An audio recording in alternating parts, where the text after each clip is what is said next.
Moving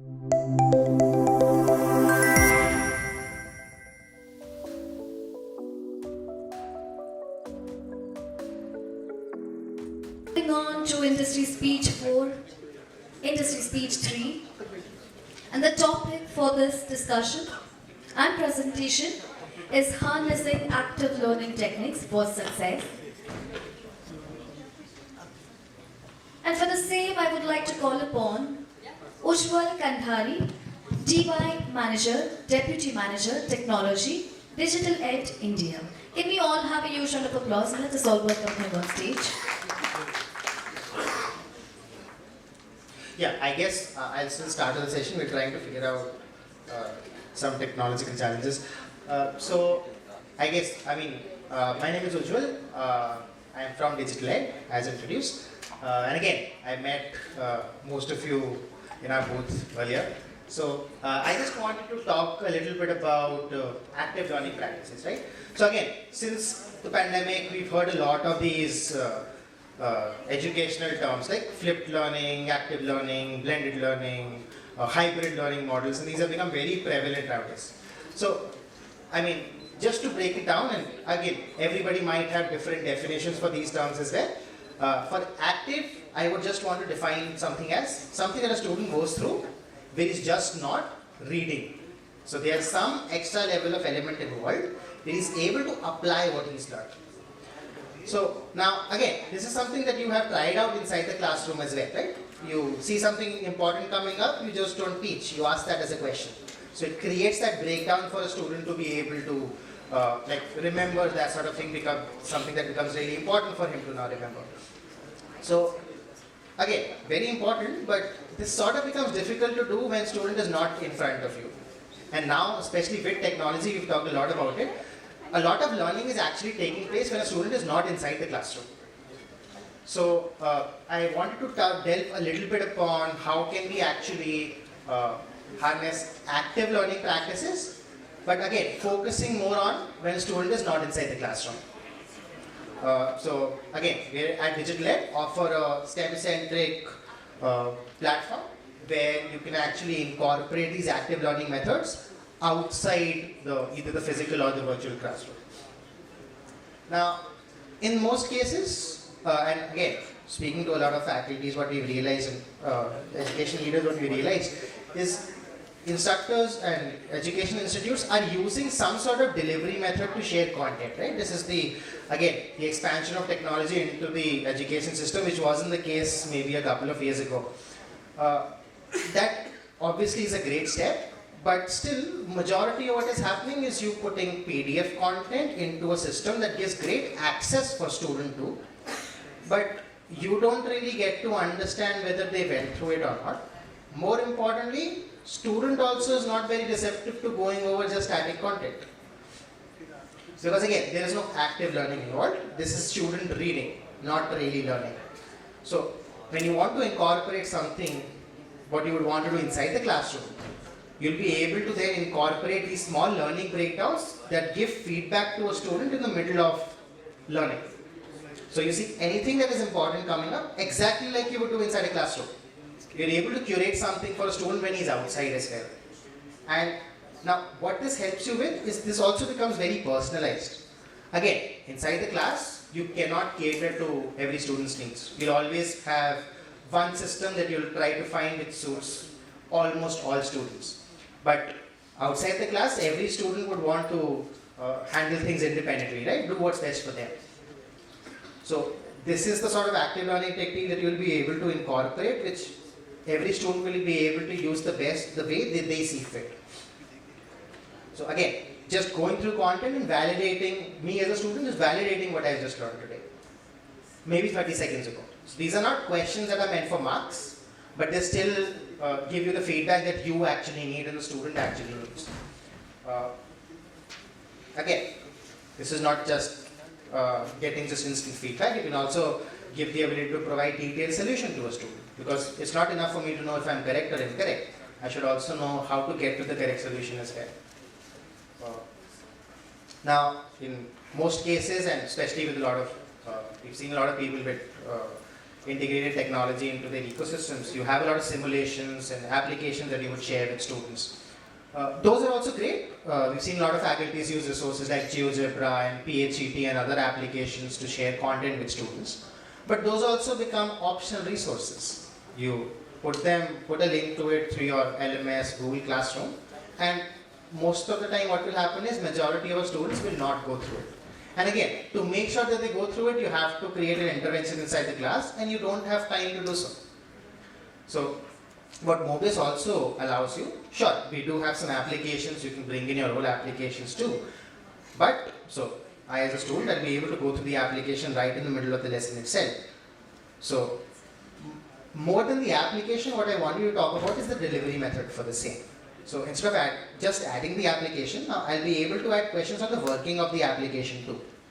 This is not just necessary for a student, but this is great for me now, because I can now identify, okay, I shared this yesterday to a student, did they actually go through it or not? So beneficial both for your students, because again, self-check is always great for students, gives them very great feedback, but very important for you as well, because this sort of feedback is something that you would also need to make those learning interventions that are very important here. Now, most of the time we come across students going through a lot of practice, right? Practice makes perfect, it's very clear proverb that we've heard a lot of times. Now, very simple standard question that you would want a student to practice, but this will happen in most cases. Different students will need to practice it different number of times. Somebody might understand this very well inside the class, go back, and would just want to try it out once and move on.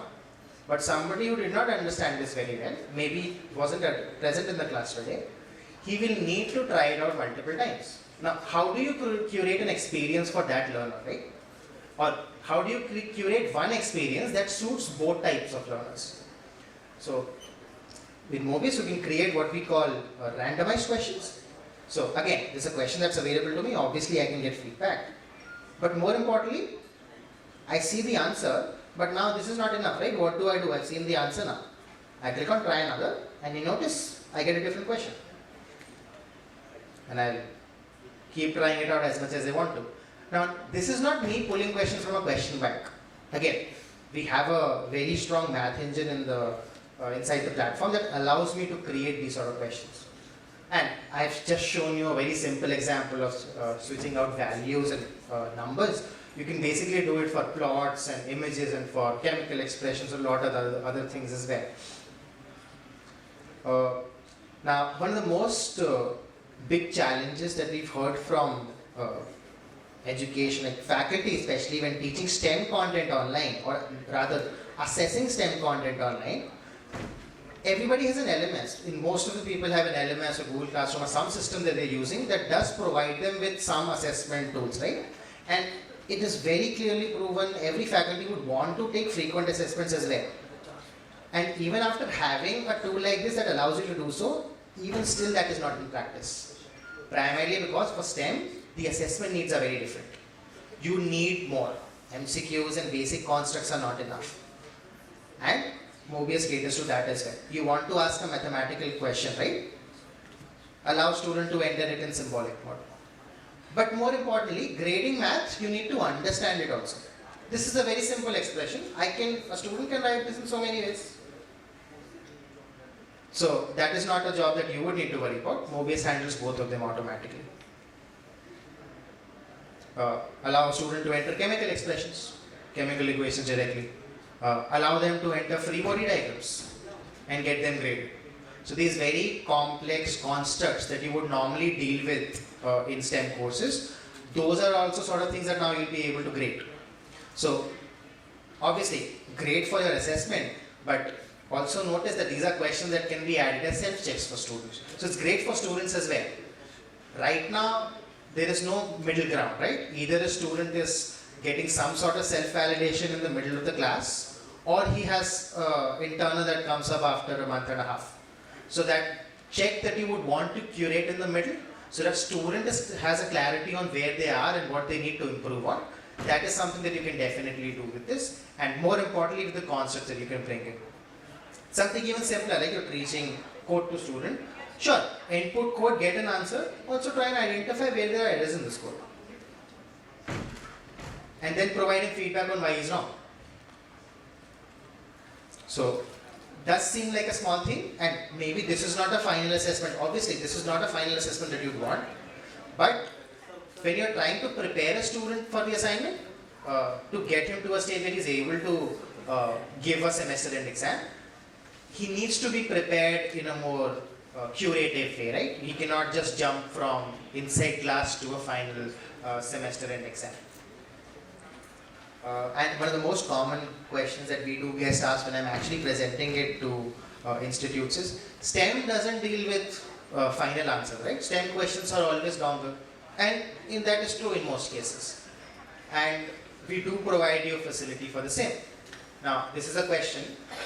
Basic electrical engineering, first year, taught to most engineering students.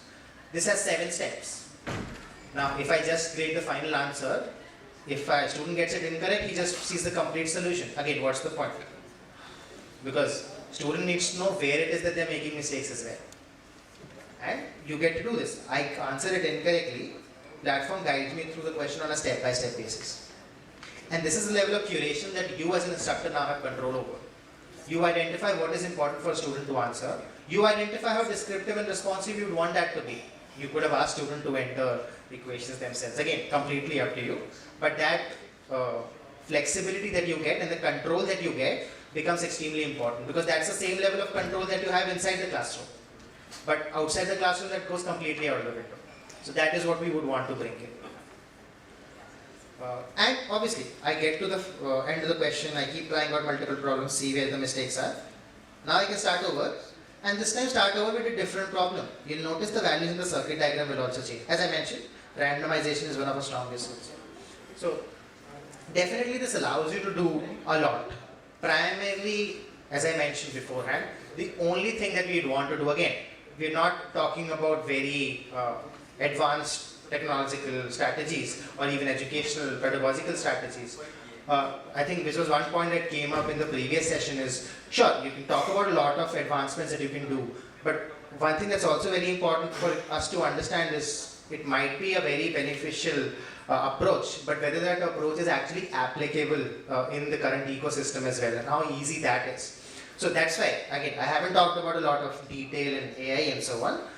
We just want to focus on the fact that when student is actually going through content outside, which is something that they are doing anyhow and you want them to do so, we just want to give you a little bit more control so that you also get information out of it and student also gets the benefit out of it.